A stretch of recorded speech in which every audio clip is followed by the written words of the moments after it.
Bueno, yo por mi parte, buenos días, aunque ya mis compañeras os han saludado. Tenemos lo que nos queda de segunda parte, cosas muy interesantes, así que nos damos maña a comenzar, ¿de acuerdo?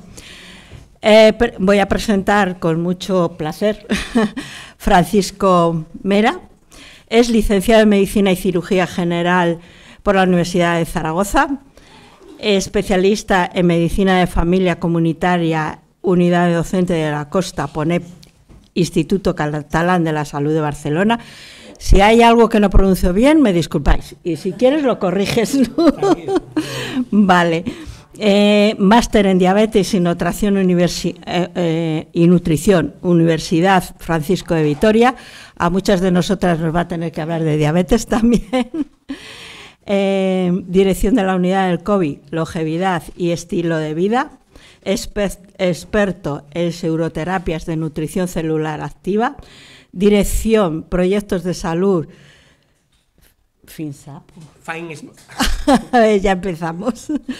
COVID, en el Centro de Biología Molecular Severo Ochoa, Centro Superior de Investigación Científica, el CSIC, autor de las guías nacionales de SEM, la COVID persistente en el 2020, canal de divulgación en salud COVID persistente en medicina TV, publicaciones científicas en revistas de alto factor impacto sobre el COVID persistente, investigador principal del estudio de investigación para evaluar la influencia y efectividad de una intervención psicológica de la sintomatología y el estado psicológico asociado de pacientes con COVID persistente en el Clínico de San Carlos, vocal en la Junta de RICOP.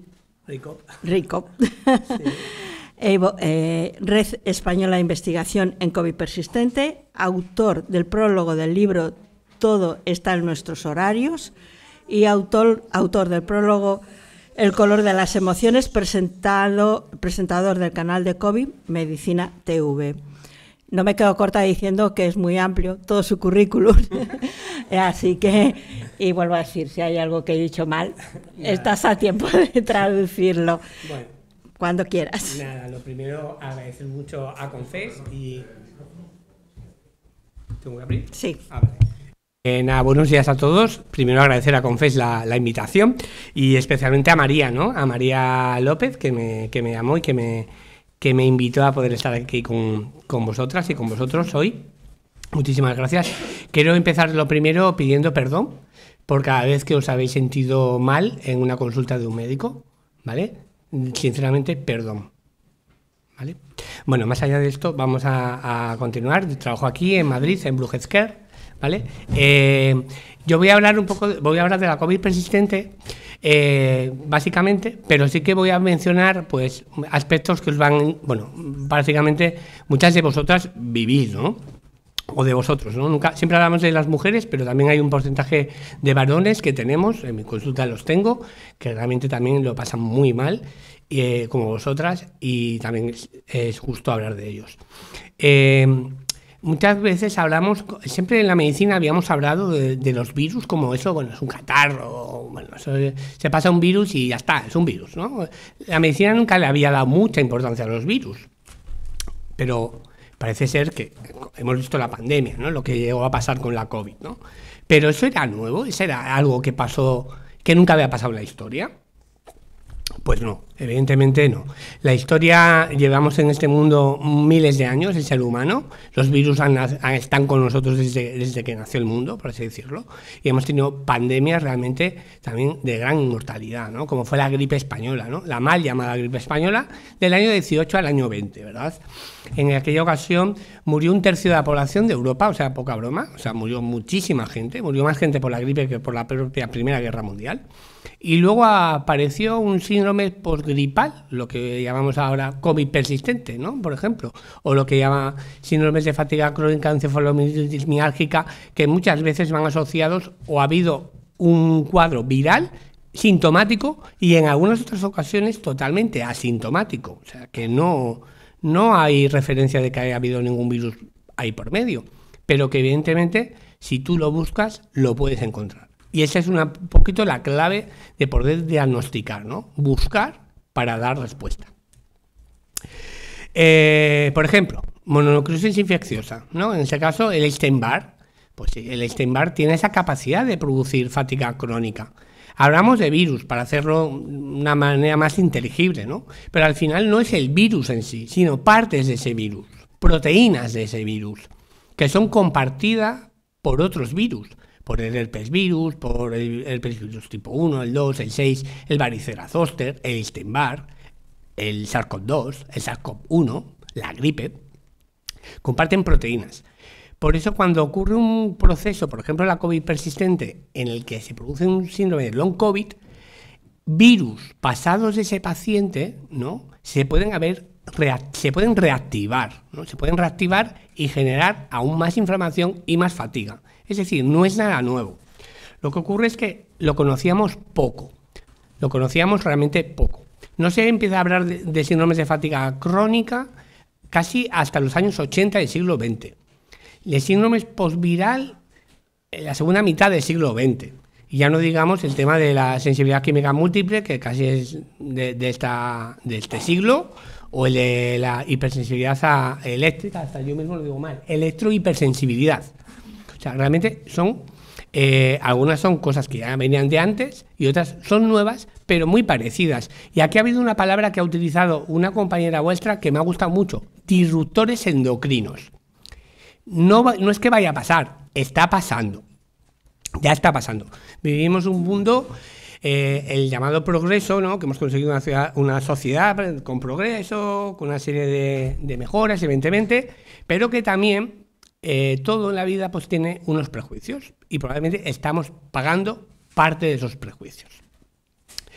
El malestar por su esfuerzo, ¿no? Es un síntoma que el COVID persistente tiene, pero que los pacientes de fatiga crónica, de síndromes de encefalomielitis miálgica, de síndromes de sensibilidad química múltiple, de hipersensibilidad eléctrica, de hipersensibilidad a la electroestimulación, los tienen el fatiga crónica múltiple. Y no es una cosa que digas, es que es una sensación, es que es algo subjetivo. No. Tenemos un órgano que se llama mitocondrias en nuestras células que se demuestra, y hay analíticas que lo demuestran, que su capacidad de generar energía es 9 veces menor que una persona sana. Y que una persona que adquiere esta patología, por ejemplo, si antes podía caminar 1 hora, 60 minutos, cuando tiene esta patología, ya no puede caminar 60 minutos, puede caminar 9 veces menos. Porque caminar 1 hora para ella es como si hubiera caminado 9. Esto podría ser el long COVID, pero no lo es. Esto es la encefalomielitis miálgica y el síndrome de fatiga crónica. ¿Qué diferencia hay entre esto y esto? Prácticamente nada. Los síntomas son los mismos. Hemos hablado todo el día de esta patología, nos hemos centrado claramente en el paciente adulto, pero ayer tuve la fortuna de conocer a una compañera suya que está aquí en la sala, en Blue, la conocí, no sé si estás aquí. ¿Sí? ¿Me recuerdas tu nombre? Marga. Pues para Marga le dedico esta diapositiva, ¿vale? Es para ti, Marga, ¿vale? Los niños. Tenemos niños. Aquí se ha hablado un poco el tema de que si derecho familiar, bueno, las historias de los niños ya son trágicas, ¿no? Si la de un adulto es trágico, la de un niño ya es tremendo. Tremendo. O sea, chavales que, por ejemplo, en esto del COVID que he conocido, ¿no? Gente que a los 15, 16 años enfermó en el año 20 y pasó el 20, pasó el 21, pasó el 22. Ese chico tendría que haber empezado a la universidad y no ha llegado a la universidad. Y te viene a la consulta porque lleva 3 años que él no puede estudiar. Él no puede ir a jugar a fútbol, él no puede quedar con sus amigos a pádel, no puede. Como decíamos, hay otros virus, porque al final no son los virus lo que decíamos, ¿no? Son proteínas. En el caso del SARS-CoV-2, me voy a centrar en él, Pero lo que diga para el SARS-CoV-2 nos podría valer para cualquier tipo de virus que pueda generar síndromes de fatiga crónica. El SARS-CoV-2 está más que demostrado que se generan reservorios en el cuerpo, ¿vale? Eso es una biopsia de un intestino más de 18 meses después, en el cual persiste actividad viral. Ese virus, como decíamos, tiene una serie de proteínas que van a generar una inflamación. Cuando hablamos de la inflamación, ¿de qué estamos hablando? Estamos hablando que esas proteínas son capaces de introducirse dentro de nuestro sistema inmunitario, y esto se puede detectar por analítica, y activar estas células, en concreto, en este caso, mastocitos, que son las típicas células que aparecen en cuadros de alergia, de asma, y que son las que generan esas citoquinas, ¿no?, inflamatorias, ¿no?, y que generan la histamina, ¿vale? Esa reacción de generación de histamina y de citoquinas va a generar inflamación en todo nuestro organismo. Cualquier órgano o sistema se va a poder ver comprometido. Como decía, hay analíticas, como después verán, que certifican y objetivan esto. O sea, no es una opinión, ni una hipótesis. Como habíamos comentado, la inflamación puede ser en cualquier órgano o sistema, en cerebro, en corazón, en intestino, en músculos. ¿Qué se genera? Se generan muchas cosas en esa inflamación.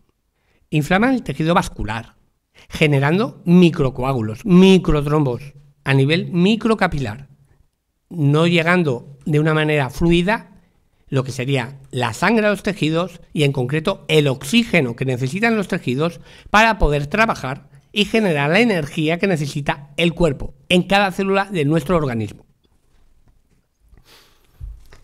Afecta también a las estructuras del sistema nervioso. Muchas de ustedes han escuchado el tema del nervio vago. El nervio vago es un nervio que nos regula y nos marca el ritmo de nuestros órganos, de nuestro corazón, de nuestro pulmón, de nuestro intestino. Estos virus, el herpes virus, el varicela zoster, el Epstein-Barr, el virus de Zika, por ejemplo, SARS-CoV-2, inflama este nervio en concreto, que es el nervio que regula lo que llamamos el equilibrio simpático-parasimpático, ¿no?, que es un poco es la respuesta que tiene el ser humano ante el estrés, ¿vale? Pues tiene una disfunción a la hora de modular este nervio, el nervio vago, con lo cual la respuesta al estrés va a ser muy mala. ¿Qué síntomas va a explicar el paciente? Pues taquicardia inapropiada, el corazón se le pone a 1000 de repente sin motivo, cuadros de hipotensión, hipertensión, o sea, todo muy loco, ¿no? Diarrea, estreñimiento, sensación de que no puede respirar, bueno, múltiples síntomas. A nivel cerebral, la tan llamada niebla mental, ¿no? Está demostrado la inflamación, la neuroinflamación a nivel del sistema nervioso central, que produce esta reacción en el sistema inmune de citoquinas, ¿vale?, y que va a generar una disminución tanto del número de neuronas como de la velocidad de conexión entre ellas, así como afectación a nivel de la mielina, ¿vale? Porque hay una cosa que aparece que es la autoinmunidad. El cuerpo, al intentar defenderse de esas proteínas, de una manera disfuncional, empieza a generar autoanticuerpos. Porque hay partes de nuestro cuerpo que se parecen a esas proteínas. Entonces el cuerpo intenta defenderse, pero lo hace de una manera anómala, generando autoanticuerpos frente a uno mismo. Y genera, por ejemplo, anticuerpos antimielina, anti-MOC. Se pueden medir. En esta situación, como decía, de un síndrome inflamatorio por una infección vírica, se producen reactivaciones de otros virus pasados, incluso de virus que hayas pasado en tu propia infancia. Y diría más, algunas bacterias que puedes haber adquirido en el canal del parto de tu madre, por ejemplo, la Borrelia burgdorferi, porque no solo es por garrapata, también hay la forma vertical, ¿vale?, se puede activar y generar una activación de enfermedad de Lyme. Y como hemos comentado que se generan autoinmunidad, pueden aparecer o predisponer a que aparezca ya pues enfermedad celíaca, lupus, enfermedades tiroideas, enfermedades neurodegenerativas, bueno, etc. Por lo tanto, el long COVID no deja de ser una situación provocada en este caso por un virus o por proteínas de un virus que genera una disfunción del sistema inmunitario que va a generar una inflamación en el tejido vascular, en el tejido nervioso, que va a generar formación de coágulos, que va a generar un estrés oxidativo, o sea, un envejecimiento. La base de las patologías crónicas es el envejecimiento, la oxidación. En este caso se produce de manera brusca, abrupta. Y una persona de 30 años o de 40 años nota su cuerpo que tiene 80 y es real porque sus funciones celulares son de 80 años. Se ha oxidado. El músculo. El músculo no solamente nos vale para movernos, sino que también tiene unas funciones metabólicas importantísimas. Todos conocemos lo del síndrome metabólico, ¿no? Ahora se llaman el síndrome cardiorrenal metabólico. Tejido graso, tejido muscular. El músculo tiene unas funciones más allá del movimiento, ¿vale? Genera actividad y energía de buena calidad. En este caso, la disfunción mitocondrial, que como comenté se puede medir, va a generar que la paciente no genere energía. Por cada célula deberíamos de producir 36 moléculas de ATP. ATP serían, como dijéramos, euros, ¿vale? Pues el paciente genera 4. 9 veces menos, tal como dijimos. Entonces, cualquier actividad, tanto física, emocional, psicológica o psíquica o de intentar memorizar, le va a agotar de seguida, ¿vale? Va a explicar fatiga, va a explicar dolor y va a explicar sobre todo malestar post-esfuerzo. El cuerpo es un todo y todo está conectado. Entonces hay órganos que son más vulnerables y órganos que son más sensibles y que luego van a tener una repercusión en el resto del cuerpo muy importante. Y ahí está el hígado. El hígado queda afectado por los virus. El Epstein-Barr afecta a un hígado. Una hepatitis evidentemente lo afecta, ¿no? El SARS-CoV-2 también. De hecho, hicimos un estudio en la George Washington University con el Servicio de Medicina Molecular y descubrimos que los pacientes de long COVID, la mayor inflamación del cuerpo la tenían a nivel enterohepático, que va asociado evidentemente a lo que explicábamos anteriormente de persistencia de reservorios virales y cómo en el intestino y a nivel hepático quedarían esos restos de proteínas. ¿Qué ocurre entonces? ¿El hígado para qué nos vale? Para que no nos intoxiquemos, para que detoxifiquemos. En este caso, el hígado, como está envejecido, no es capaz de detoxificar. ¿Qué va a ocurrir? Que los alimentos, que los propios medicamentos, ¿vale?, que en teoría le tienen que ayudar, si tú no tratas al hígado y le ayudas a que detoxifique de manera adecuada, esos alimentos o esos medicamentos realmente pueden ser verdadero veneno y empeorar mucho su sintomatología, que haya muchos más efectos secundarios. No es baladí cuando hablamos de los estilos de vida, porque es real, evidente preventivo, pero en la situación en la que estamos hablando es vital y terapéutico. Hacer una alimentación sana, evitando evidentemente cualquier tipo de procesado. El otro día leía, es que me asusté, porque leí en Instagram una serie de aditivos que llevan algunos alimentos y que algunos ya están asociados a patologías y están ahí, están en nuestro mercado. O sea, es que es brutal, la verdad. Vale. Y luego otra parte importante es el intestino, ¿no? Como decíamos, es una zona que hay mucho reservorio, ¿no? Poco a poco vamos conociendo más de nuestra salud intestinal, ¿no? El intestino pensábamos que era un órgano, bueno, que era pues básicamente pues por donde comíamos y por donde íbamos al lavabo, punto y pelota, nada más. Resulta que no, que ahí tenemos otro órgano importantísimo que es nuestra microbiota.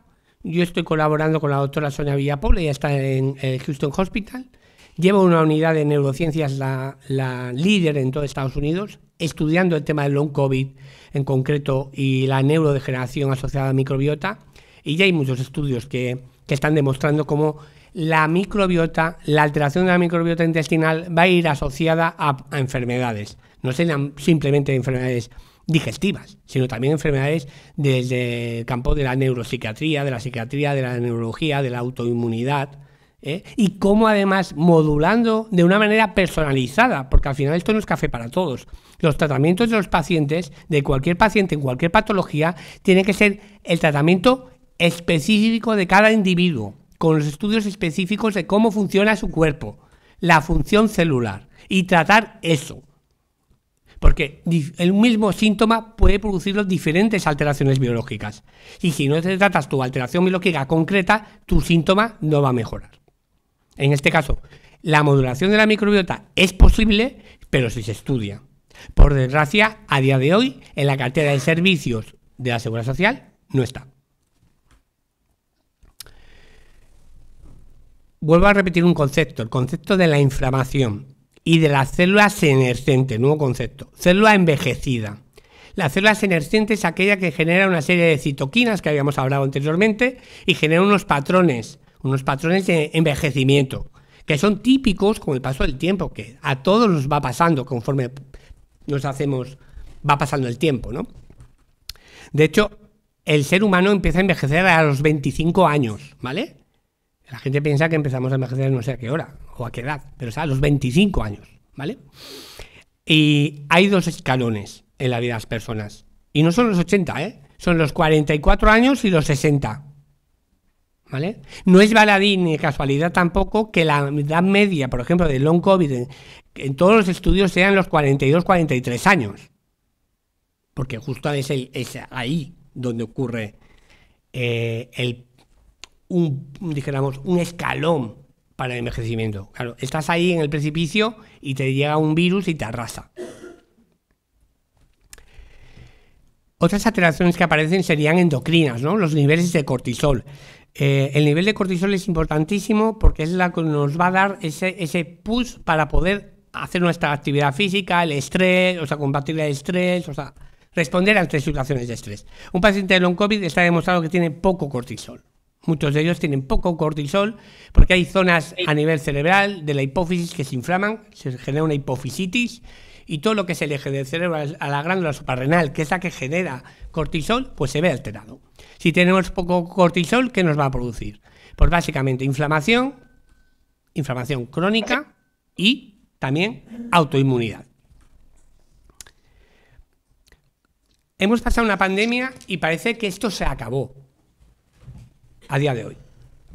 Pues no, esto no se ha acabado. Esta imagen, por ejemplo, la semana 24-26 de este año, no del año 20. O sea, hemos tenido la peor ola desde el año 20 en verano. A mi consulta me llegan pacientes, hoy mismo estando aquí, me han llegado mensajes de mi secretaria diciéndome: tengo una chica de hace 3 meses que tiene dolor torácico, que tiene palpitaciones, le duele la cabeza, no puede dormir, quiere que la vea mañana urgente, doctor. Y yo he dicho, tengo una reunión, y me dice, pero es que la tiene que ver. He dicho, pues dígale que venga a las 8 de la mañana, porque llegaré antes. Quiero decir, es real, está pasando, ¿vale? ¿Se podrían hacer cosas? Sí. En la fase aguda, sobre todo. Hay estudios que nos dicen que utilizar retrovirales, ya bien sea farmacéuticos o bien de suplementación específica frente a este tipo de proteínas, disminuye el riesgo de poder padecer síndromes postvirales. Esta es una imagen de este verano, ¿vale? Son los Juegos Olímpicos de París, es la Vuelta Ciclista de España. Noah Lyles, les explico la historia de Noah Lyles. Noah Lyles ganó este año la medalla de oro de los Juegos Olímpicos en París, ¿vale? Él era el experto en 100 metros y era el candidato número 1 a los 100 metros. La de los 200 metros no se esperaba, pero la ganó. Y a los 4 días tenía que competir en la de 100 metros. Lo que ocurrió es que entre el día que ganó los 200 metros, al día siguiente se cogió el COVID. Y fue a competir a los 100 metros con el COVID. ¿Qué le ocurrió cuando acabó la carrera? Pues acabó en silla de ruedas con oxígeno y evidentemente no ganó la medalla de oro. Porque lo que se le generó es una tormenta citoquímica muy importante, una inflamación importantísima a nivel vascular. Estamos hablando de un deportista, probablemente uno de los hombres más fuertes y atléticos que existe en el mundo. Pues imagínense que puede pasar con una persona como tú o como yo, y que nuestro sistema inmune no es el adecuado, que tenemos una genética, una predisposición. Hoy me hablaba justamente una compañera de Mallorca de los HLA, porque ya hay haplotipos que sabemos identificar que están asociados a síndromes de fatiga crónica, encefalomielitis. Eso no es una suposición, es un dato que ya está publicado y que se puede medir. Y igual que está publicado, las estimaciones que existen a día de hoy del long COVID, más de 400 millones. Hablamos del long COVID. Ya no hablemos de encefalomielitis miálgica, síndromes de fatiga crónica y demás y demás. Que esto seguramente en el siglo XIX se trataba como histriónicas, histéricas y otras iscas, no sé cómo serían. Pero bueno, de alguna manera. No sé. Sí, me pongo un poco más cómodo. Ay, por Dios, es que soy vasco, pero de verdad, ¿eh? Y entonces no digo nada. Venga, va. Y reinfecciones. Pero la reinfección tampoco no parece que sea la opción, ¿eh? Porque las reinfecciones aumentan el riesgo de hospitalización, de patología renal, cardiovascular, salud mental, endocrina. Bueno, brutal. O sea, pasar virus no sale gratis. Y luego ya voy a ir un poquito. Ahora vamos a hablar un poquito de la parte más social. Y acabamos 4 pinceladas sobre cosas que se pueden hacer. Pero un poco resumen porque tampoco tenemos mucho tiempo. El calvario que sufre una persona de COVID persistente o de cualquier patología de las personas que están aquí no se lo deseo a nadie. No es que sea invisibilizada, es que no existe. No existe en los manuales de medicina. No existe en la facultad de medicina. No existe. Nadie te la explica. Yo no la estudié. Y no fue hace tanto. Y a día de hoy creo que siguen sin explicarla. Esto es una noticia de mis compañeras del Long COVID de Aragón, de las pacientes. Salió la noticia en el Heraldo, en septiembre. Más de 5 meses de media para ser diagnosticado de COVID persistente en España. La media. Pero que hay gente que lleva más de un año o más. Y bastante más. O cualquiera de las patologías que tenemos aquí. El impacto, aquí hay que mirar el dinero, parece ser, porque si no, parece que la salud, vamos a ver dinero. Pues mire, pues parece ser, y esos son datos de la Universidad de Yale, parece que es una universidad reputada, que habla de, por ejemplo, hablamos de España, 106 millones de horas perdidas durante el 2024. No está mal, ¿no? Hablan de horas perdidas porque le reducen la jornada laboral, 41 millones. Total horas de trabajo perdidas, en España, hablamos, 167 millones. Si nos fuéramos a Estados Unidos, 1.500 millones de horas. O sea, ya hay muchos estudios que hablan del impacto en la productividad de estas patologías, ¿no? En ese estudio, por ejemplo, el 50% de las pacientes redujo las horas, ¿vale? El ingreso laboral mensual disminuyó más del 25%. Y luego, estos son datos de Reino Unido, porque hay datos de España que ahora les explicaré. Por ejemplo, costes de COVID persistente podrían ascender, casi a $1 billón en Estados Unidos. A $1 billón, con B. El impacto brutal de la COVID persistente. El 10% de afectados ha perdido el empleo. Como poco, 10% ha perdido el empleo. Pero que estén en incapacidad laboral o que se hayan incorporado de aquella manera es un 70%. También es el Heraldo de Aragón. La verdad que hay que felicitar a Aragón porque saca estas noticias. Fue un estudio además de la Red Española de Investigación del COVID persistente, que soy miembro y que además tenemos que decir que es una red de investigación liderada por Pilar Rodríguez Sedo, presidenta de la Sociedad Española de Medicina en General, que creyó desde el principio en esta enfermedad, que yo mismo creí desde el primer momento, por mi experiencia personal, desde el primer minuto. O sea, desde el primer minuto hablo de que en abril del 2020 sabía que esto ocurriría, y ocurrió, por desgracia. Y luego la discapacidad. Aquí mis compañeras han estado hablando, ¿no?, de discapacidad. Tampoco, yo no soy experto, pero evidentemente no hay que ser muy listo que estas personas padecen de discapacidad, y que necesitan adaptaciones de todo y que tiene que ser reconocido. Y que ya no es subjetivo, hay formas de dar datos objetivos, biológicos, que justifican más que más claramente la enfermedad o las patologías. Hablo del COVID por lo que les comentaba, ¿no? Porque me he identificado, me he metido mucho en el tema del COVID persistente, porque sinceramente, hasta que no pasó el tema del COVID, pues yo no era consciente de estas patologías. Por eso me vuelvo a disculpar, porque no era consciente. El COVID-19, por ejemplo, está generando el mayor exceso de mortalidad conocido en la historia. A día de hoy, no estamos hablando del 20, hablamos de hoy, 24. Las bajas laborales en España en el último año se han disparado más de un 30% en el último año. Y así ya está siendo desde el año 20. O sea que cada año que pasa vamos aumentando. O sea, digamos, no sé si tenemos 1.800.000 personas de baja laboral. O sea, una cosa brutal. ¿Qué ocurre? Como son patologías mal diagnosticadas, pues son mal identificadas, con lo cual se meten en el cajón de desastre muchas veces de salud mental, ese es el comodín del público, y otro comodín pues puede ser, no sé, fatiga, dolor, pero muy en específico, o sea, como, no sé. Pero cuando vamos a rascar, vemos qué patologías han aumentado, salud mental, claro, y dolor o fatiga. Bueno. Otro pequeño recordatorio para Marga, ¿vale? Long COVID Kids, ¿vale? No es un problema aparte, no es un problema español, es un problema global, ¿vale? Es mundial, ¿vale? ¿De acuerdo? Y ahora voy a hablar de cosas que ustedes saben mejor que yo. Yo soy un recién llegado, que es el esposoma, ¿no? Es un poquito esto como hemos hablado. Por ejemplo, en esta sala hace un calor que yo me estoy muriendo, ¿no? No sé exponerse a este calor si es bueno, pero yo creo que no. Me parece muy sano. Pero bueno, más allá de esto, estamos expuestos a muchos tóxicos en nuestro día a día y vamos con ello. Bueno, como no nos pasa nada, pues hacemos, pero al que le pasa, le pasa.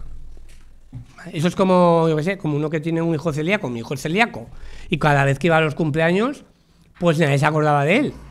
Mi hijo no comía, claro, al final que acabas llevando tú la comida, porque nadie se acuerda que hay gente que es celíaca, que no puede tomar gluten. Entiéndanme, pues esto es un poquito lo que hemos hablado aquí anteriormente. Al que no le toca, pues no se acuerda. Pero claro que existe la sensibilidad química múltiple, claro que ya es el presente, no es el futuro. Los disruptores endocrinos, la medicina ambiental, y que si no la ponemos, pero ya, no es que no, esta sala pequeña, o sea, no sé, todo el edificio. Tenemos a gente en todo el edificio, porque todos estaremos enfermos, todos. Y la electrosensibilidad, pues más de lo mismo, ¿no? O sea, mis pacientes de COVID persistente o de fatiga crónica, evidentemente, en un mundo en el que vivimos rodeados, el móvil lo tenemos yo mismo, aquí cada día al lado, ¿sabes? Pues claro, la gente no se va a la cama leyendo un libro, se va leyendo esto. Pues a veces sacarlo de la habitación y empezar a dormir mejor. Tela. Y el tema de estilos de vida. Mira, pues la verdad es que el Colegio de Médicos de Madrid, y yo además le agradezco porque ha sido yo creo que el primero de España, ha creado un curso de medicina de estilos de vida. Es donde comer saludable, actividad física, control de estrés, relaciones interpersonales, socializar, el sueño y tóxicos, habrá el tabaco, pero bueno, tóxicos en general. Y yo me faltaría algo, el esposoma, ¿no? En la mente. Porque claro, ahí, esto depende de la persona, pero el otro estás vendido, ¿no? Y ante eso se pueden hacer cosas. La administración podría hacer cosas. Ahora estamos en Barcelona en el Smart City, que me habían invitado a acudir, pero he dicho no, tengo que venir a Confes. ¿Vale? Yo vengo a Confes. Pues ha salido una norma, la norma UNE, ¿no? De calidad de aire en interiores, ¿no? Como la calidad de interiores de los edificios es importantísima. O sea, es que acabamos de pasar una pandemia y parece que no nos hemos dado cuenta. Las infecciones se transmiten por aerosoles, ¿no? Entonces, una persona infectada, pues en una sala puede estar tosiendo, se va de esa sala, ella estaba sola, se va, y a la hora y media vienen otras personas. Porque el virus está ahí todavía en el ambiente, no se va en una hora. Si está mal ventilado, si no se trata de esa sala. Y hay maneras de tratar ese aire. ¿Vale? Hay medidores de CO2, hay límites que están legislados. Aquí se ha hablado un poco, ¿no? Que una cosa es lo que está escrito, que el papel lo aguanta todo y luego la realidad es la que es. Pero es que hay sistemas ya preventivos. O sea, hay sistemas que dentro del sistema de lo que sería la climatización de los edificios, de los transportes públicos, ya no digamos del metro, el autobús, ¿no? Vale, gracias. Para luego. Pues se pueden hacer cosas, ¿no? Se pueden hacer intervenciones para ayudar a mejorar ese exposoma, que estamos expuestos todos, no solo ustedes, sino también los que en teoría supuestamente estamos sanos. Y que luego el oxígeno, claro que es vida. El oxígeno en un área de buena oxigenación aumenta el ATP, aumenta la producción de energía. Eso es un estudio de la Universidad de Oviedo junto con la Universidad de Navarra, ¿vale? En la que demuestran cómo si aumentamos la calidad del aire, la oxigenación del aire en un recinto cerrado, aumenta la generación de energía, ¿vale? Evidentemente esto es que ya estamos hablando de una herramienta preventiva y además terapéutica, que es el aire. Igual que hablamos de el agua, pues el aire. Bueno, esto es lo que explicábamos, ¿no? He hablado del long COVID, del COVID persistente, pero que podríamos haber hablado del Epstein-Barr o de la enfermedad de Lyme, ¿eh? No deja de ser lo mismo, prácticamente. Por ejemplo, la borrelia burgdorferi comparte el 85% de proteínas con el SARS-CoV-2. Yo participo de una compañía que nos dedicamos también a proteómica, en inteligencia artificial, y está demostrado. O sea, es que al final son proteínas, ¿no? Que es lo que hay que tratar. ¿Vale? Como decía, claro que hay pruebas que puedes mirar exactamente. Tú estás fatigado, pero ¿por qué lo estás? Pues hay que mirar el cortisol, hay que mirar el cortisol activo, hay que mirarlo en saliva, hay que mirar en orina, hay que mirar la ACTH, hay que hacer pruebas de estimulación de ACTH. ¿Cómo está respondiendo tu cuerpo al estrés? ¿Qué le estamos pidiendo? Hoy me decía una compañera aquí, es que el otro día estuve en una conferencia que el fisioterapeuta decía que ¿qué le tengo que hacer a mi paciente para que me haga caso? ¿Pero qué estamos diciendo? Pues será preguntar en todo caso, ¿qué tengo que hacer yo por ti para que yo te pueda ayudar? Eso para empezar, ¿eh? Y lo segundo, vamos a mirar y vamos a tratar lo que nos salga que no está tan correcto. Perfil inmunitario. El perfil inmunitario, tampoco me quiero meter muy en profundidad, pero bueno, el perfil inmunitario lo dice el perfil inmunitario. Cuando hacemos una analítica general, un hemograma general, tenemos unos leucocitos, tenemos unos linfocitos, el número es normal, punto, pues ya está bien, venga, para adelante, tu sistema inmune está genial. Pues no, se queda aquí. Aquí, en lo que llamamos linfocitos, hay muchos tipos de linfocitos. Y según qué tipos de linfocitos tengamos, está demostrado que vas a hacer una respuesta mejor o peor ante un proceso infeccioso que se te puede cronificar. Y eso además, si lo tienes, esos datos los puedes tratar, los puedes modular. Los test epigenéticos, que es un poco estudiar, pues eso, la velocidad de envejecimiento de la persona y cómo la exposición al exposoma que hemos hablado está generando daño en su cuerpo, ¿no? Y además hacerlo de una manera, como decimos, personalizada, ¿vale? Ver realmente si está envejeciendo de manera adecuada o no para su edad, ¿vale? Y cuáles son los elementos que más están afectándolo a él. Si es la inflamación, si es su sistema inmune, si es el estrés oxidativo, si es la detoxificación, si es la parte de neurodegeneración o la parte más cardiovascular. Claro, hay que hacer estudios muy personalizados y muy precisos, ¿vale? El estudio de microbiota, ya lo dijimos antes, es que el eje intestino-cerebro es que es básico. Cuando hicimos el estudio de Washington se llamaba eje encéfalo-hepato-pulmón-intestino. Y claro, es que el intestino es el mayor producto de la serotonina, no está en el cerebro, está en el intestino. Por ejemplo, es que cuando ustedes dicen que tienen dolor, es que tienen desregulada la regulación de la GABA, por ejemplo, a nivel intestinal. Y eso son unas bacterias, hay que buscarlas, hay que mirarlas, y si le falta de eso, pues habrá que darle. Y luego hay otros test también personalizados en los que podemos mirar, pues estamos hablando de disfunción celular. Hay que mirar qué le falta a mi célula. Mi célula está hambrienta. No está bien alimentada, no porque yo coma mal, sino porque a lo mejor tienes una disbiosis, una permeabilidad intestinal y tal como comes lo echas, o sea que no tienes nada. Entonces tienes que mejorar muchas cosas, esto es un puzzle, pero tienes que saber también qué es lo que te falta. A cada uno nos puede faltar una cosa, a unos una cosa, a otros otra, algunos tienen un exceso de vitaminas, por ejemplo, lo mismo. Medir la agresión oxidativa, ¿no? O sea, medir la agresión oxidativa, cuánto me estoy oxidando, cómo estoy protegido. Y estos valores, evidentemente, nos van a ayudar no solamente a darte un diagnóstico, sino también un seguimiento y ver una respuesta a un tratamiento. Que al final no es simplemente, es que me encuentro mejor, eso puede ser muy subjetivo. Vamos a ver un dato, ¿vale? Y una visión general, el cuerpo es todo. Y la palabra que utilizó el doctor Goicoechea, que para que no lo sepa, Goicoechea significa casa de piedra, holística e interdisciplinar y multidisciplinar. En todos los centros de salud, yo soy médico de familia, he estado muchos años en atención primaria, tendría que haber un nutricionista, fisioterapia, psicólogo, neuropsicólogo, clínico. El otro día nos dio vergüenza, estuvimos en Zaragoza y nos dio vergüenza saber que no hay neuropsicólogos clínicos en el sistema de la seguridad social. Es muy triste.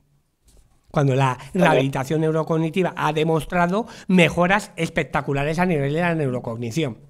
Yo realicé un estudio con la Universidad de Nebrija, de aquí en Madrid, con rehabilitación neurocognitiva, con un modelo de gaming, ¿vale?, por inteligencia artificial, que demostramos mejoras de más de 15 y 20 percentiles en la memoria de trabajo, en la capacidad de resolución ejecutiva. Es que te viene gente que es astrofísica y le pilla algo de esto y te dice que no puede ir a súper, porque es que se equivoca.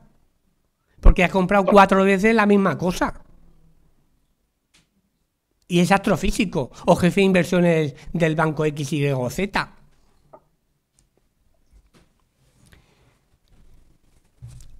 Todo el rato hablábamos de proteínas, ¿verdad? Pues claro que hay analíticas, en este caso del SARS-CoV-2, que determinan la persistencia de la proteína. Pero no solamente la proteína, sino si está en plasma, si está en el sistema inmune, si está en exosomas. Exosomas son vesículas que utiliza este virus, en concreto, para traspasarse de una célula a otra, ¿vale? Para que nadie detecte, va como un caballo de Troya, utiliza y se envuelve, sale de la célula, se envuelve, nadie lo ve, y entra otra, y venga, empieza otra vez. Pues eso se puede medir, eso se puede tratar, y eso se puede medir como la respuesta a ese tratamiento. Isilka, silencioso, significa, en euskera. Isilka, como os comenté, es una empresa de biotecnología, está en Bilbao. Esto es un proyecto de investigación que hacemos con la Universidad de Salamanca, con el gobierno vasco, en el cual demostramos cómo un paciente de COVID persistente tiene un péptido en la sangre que genera toda esa reacción, ¿no?, inflamatoria, ¿no? E incluso como otro contrapéptido, por así decirlo, sería capaz de disminuir ese péptido y con ello mejorar de manera totalmente eficiente, eso sí que es medicina de precisión y personalizada, los síntomas de un paciente. El problema de España, la inversión en investigación. Todo este trabajo, ¿cómo está realizado? Pues directamente con la buena voluntad. Desde hace más de 3 o 4 años y con nuestro tiempo libre, o sea, no así de claro. ¿Quién quiere hacer algo así? O sea, no sé, o eres muy tonto o eres, no sé cómo decirlo. Bueno, o te gusta lo que haces, ¿no? Y lo disfrutas. Y bueno, la mitocondria, ¿no? La famosa mitocondria. La mitocondria nos da energía. La mitocondria hace que no nos inflamemos, hace que no nos envejezcamos, hace que respondamos ante las infecciones. Realmente es la que nos da la vida. Prácticamente yo diría que es fuente de la vida de la célula. Pues esto también se puede medir. Hay analíticas que pueden medir esto. Y hay tratamientos, desde nutracéuticos, luz roja, mejorar la microvascularización, que mejoran la salud mitocondrial, ¿vale? Tampoco quiero hablar de muchos tratamientos, porque al final el tratamiento no es global, el tratamiento es de cada individuo, eso es importante. Yo entiendo que las personas dicen, pero ¿qué hay para esta enfermedad, en cualquier enfermedad? Pero tenemos que cambiar un poco el chip. El chip no es qué hay para esa enfermedad, sino qué hay para mí, para mi biología.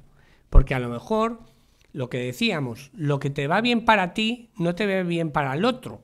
Y estás perdiendo el tiempo dando vueltas. Necesitas más precisión, más personalización, ¿vale?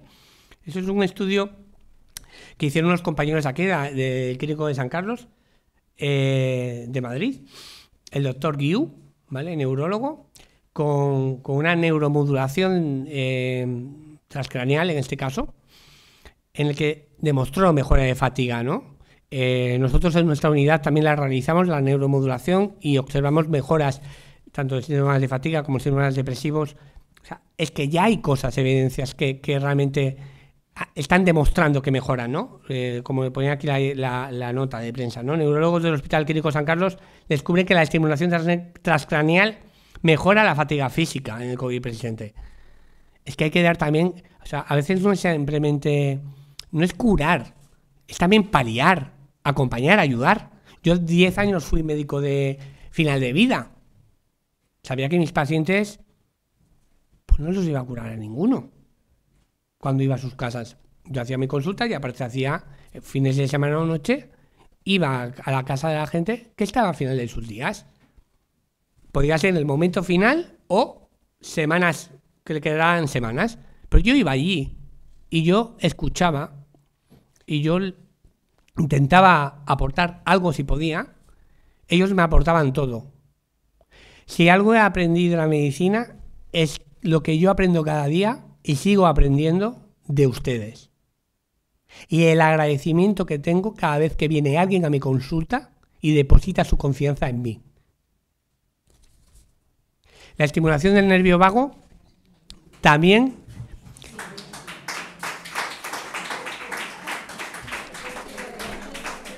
la estimulación del nervio vago pues también ayuda a modular ese nervio, ¿no? O sea, hay maneras y debemos de exigirlo como sociedad. Y este estudio, para que vea que al final estamos en lo mismo, long COVID, encefalomielitis miálgica, síndromes de fatiga crónica, ¿vale? En donde se demuestra que hay una alteración de la función vascular, que hay una inflamación microvascular, que se puede detectar y se puede mejorar y se puede tratar. Hay herramientas terapéuticas para ello. Muchísimas gracias. Espero que no me haya extendido demasiado. Y estoy en tiempo.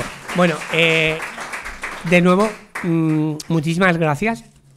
Sé que por desgracia van a seguir muchos de ustedes y personas que estén al otro lado de la cámara teniendo no el trato que se merece, evidentemente, pero jornadas como esta, visibilizar todo y más esto, y sobre todo atraer a los profesionales.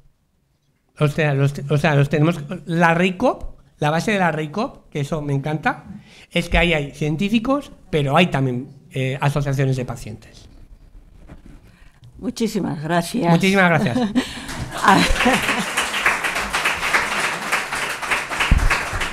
Creo que llevamos muchísimas cosas apuntadas de lo que tenemos que reivindicar. Ahora a ver el caso que nos hacen. Aunque el doctor Mena haya pedido disculpas por sus compañeros de la manera de tratarnos. Y por mí mismo, porque yo, tal como comenté, ¿no? Yo antes de pandemia... A ver, yo la fatiga crónica, fibromialgia, yo era director en un área, zona rural de Barcelona, durante una época fui muchas cosas, y había la asociación de pacientes de fibromialgia y fatiga crónica. Y me acuerdo que a mis compañeros, ¿pero eso qué es, no? ¿Esas quiénes son? Y yo, pues gente que dice que tiene dolor, que está cansada. tonterías. Bueno, gracias a la asociación, es verdad que en el ayuntamiento en ese caso se comportó muy bien, pudimos hacer una gran jornada. Fue un granito de arena, pero ese día para esas personas, sentir al menos un reconocimiento. También se generó un programa de salud con lo que sería el estamento del polideportivo del ayuntamiento, el centro de salud, o sea, como un poco la tarjeta de paciente de síndrome de fatiga crónica, ¿no? Tener ese cuidado, ese paciente cuando va al centro de salud, que tenga esa tarjeta y ya tenga un protocolo, ¿no? O sea, que tú no tengas que pedir ni exigir, como ustedes decían, que esté protocolizado y que se cumpla, Es el mayor problema, que se cumpla, más que el tener un protocolo. Tenemos pocas preguntas por el tiempo, pero bueno. ¿No? Creo que lo has quedado muy claro. Sí, vale. Mila. Como afectados de una fatiga posviral muchos de nosotros, ¿no? Y como tú decías, con esa reinfección o reactivación de antiguos virus, Francisco, en nosotros una infección por COVID o una reinfección por COVID es bastante significativa, entonces. ¿Se escucha? Sí, ahora sí. Así es, Virginia. Yo no dejo de poner en redes sociales. Cualquier paciente que tenga síndrome postinfeccioso, para que nadie se moleste, porque hay gente que es por el Lyme, que no es un virus, postinfeccioso, debería, cuando tiene un COVID positivo, tener acceso a retroviral. Directamente. Debería tener acceso. Por desgracia no es así.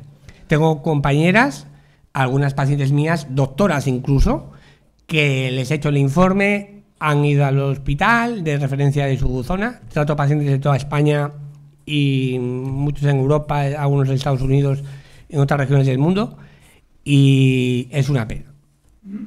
Es una pena porque estás... es una pena. La verdad que es... Bueno, a mí me da mucha pena, la verdad. Pero en cualquier caso tenemos que poner especial cuidado. Especial cuidado, evidentemente, de no reinfectarse, eso es evidente. Pero además, también hay maneras de tratar tu sistema inmune para fortalecerlo. O sea, hay maneras de tratar. Las hay.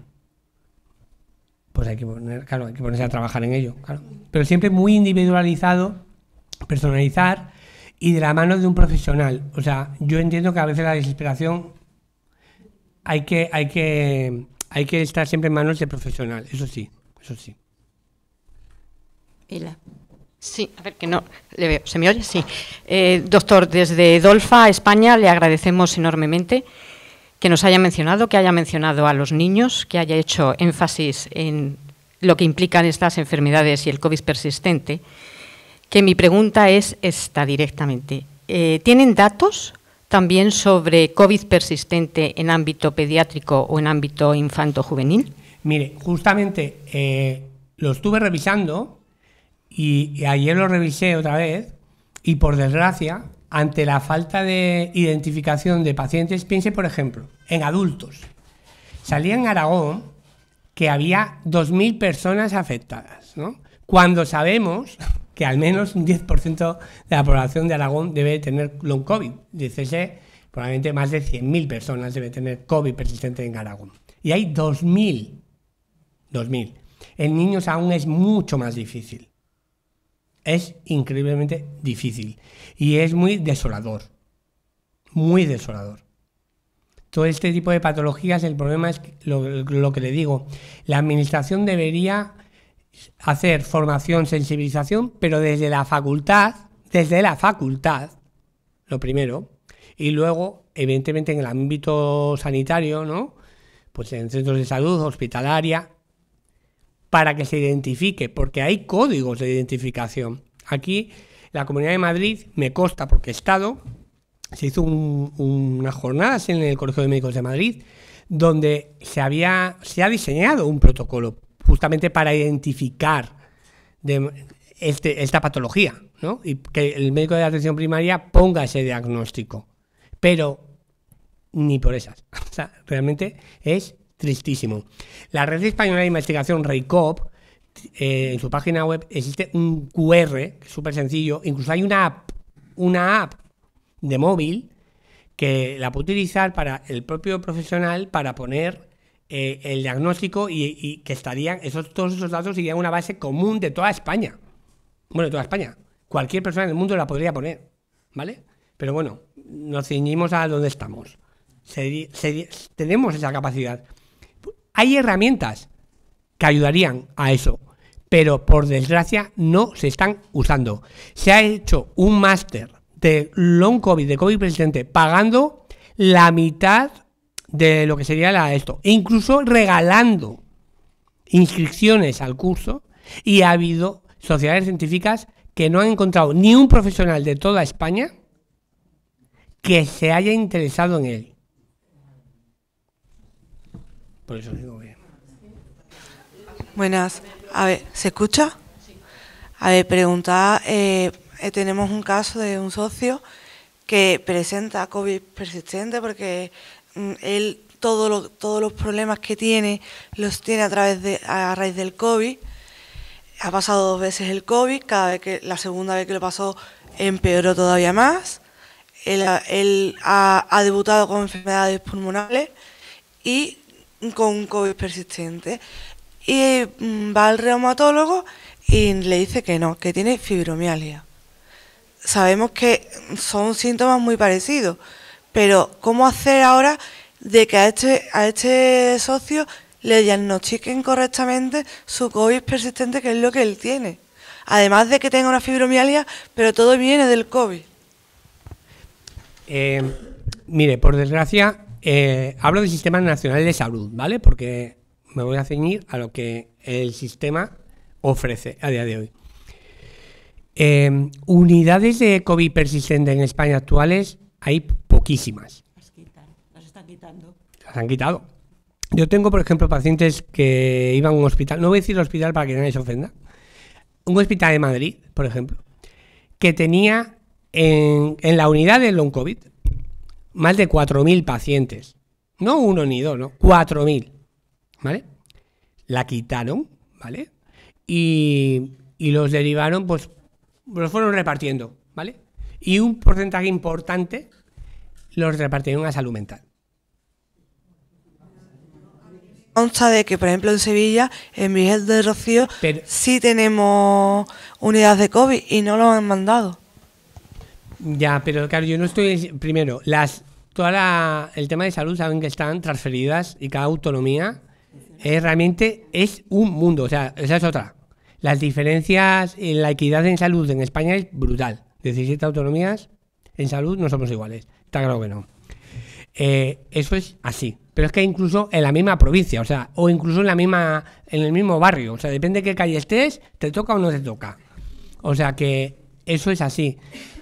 Entiendo lo que usted me dice, pero muchas veces es que al final, fíjese, cuando hemos dicho fibromialgia es un diagnóstico clínico, ¿vale? Y se lo digo para los pacientes de fibromialgia o síndromes de fatiga crónica. Son diagnósticos clínicos que, claro, como no hay pruebas en el sistema que corroboren algo biológico, pues que el lupus, la artritis reumatoide o incluso mismo la insuficiencia cardíaca es un diagnóstico clínico. O sea, hay una escala de graduación en las preguntas. Probablemente lo que decía, que estas patologías les ponemos etiquetas diferentes, pero que se parezcan, como hemos visto en el último estudio, mucho a nivel biológico, ¿sabe? Entonces tenemos que ir a por eso, a exigir pruebas, que haya la medicina translacional, que se llama, la medicina que es del laboratorio, de aquello que sea fehacientemente, ya sabemos que funciona, que pase a la clínica lo antes posible, que no pasen años. Es que hoy en día hay un fármaco que ha podido demostrar mejora real, puede tardar 10, 12, 14 años en pasar a cuando ya se sabe de seguridad y todo, no hablo de cosas que sean inseguras. Pues imagínense una prueba diagnóstica.